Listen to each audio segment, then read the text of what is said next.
Hello friends, it's me Smriti மாம். இன்றைக்கி ஸ்மித்தியோட first day ஸ்கூலுங்க.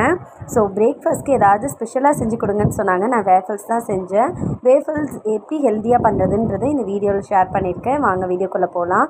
Waffle செய்கிறதுக்காக 1 cup அளவு நான் கேழ்வரகு மாவு எடுத்துருக்கேன், ராகி மிக்ஸு. இது கூடவே ஒரு குட்டி சைஸ் பனானா. ராகிலாம் சாப்பிட மாட்டாங்கன்னா இந்த மாதிரி செஞ்சு கொடுங்க. ஸோ ரொம்ப ஹெல்தி, குழந்தைங்களுக்கு சீக்கிரமாக சாப்பிட்டு ஃபினிஷ் பண்ணிடுவாங்க. இது கூட ஒரு எக்கு ஆட் பண்ணிக்கலாம். ஸோ கொஞ்சமாக ஏலக்காய் பொடி.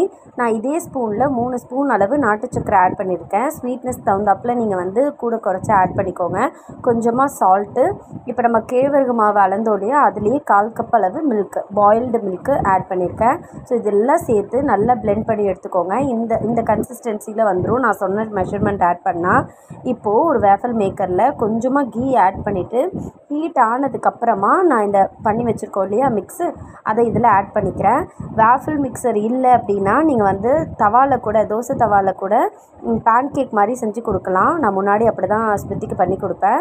ஸோ இப்போது அந்த லைட் ஆஃப் பண்ணதுக்கப்புறம் ஓப்பன் பண்ணி பார்த்தீங்கன்னா அப்படியே சாக்லேட் பேன் கேக் மாதிரி இருந்துச்சுங்க. எனக்கே பயங்கர டெம்ப்ட் ஆகிட்டு இது கூட கொஞ்சமாக ஹனி மேலே தூவி விட்டு ஸ்மித்திட்ட கொடுத்தேன். செம்ம ஹாப்பி. ஃபுல்லாக ஃபினிஷ் பண்ணிட்டாங்க. நானும் ஹாப்பி. நீங்கள் ட்ரை பண்ணுங்கள். பாய்.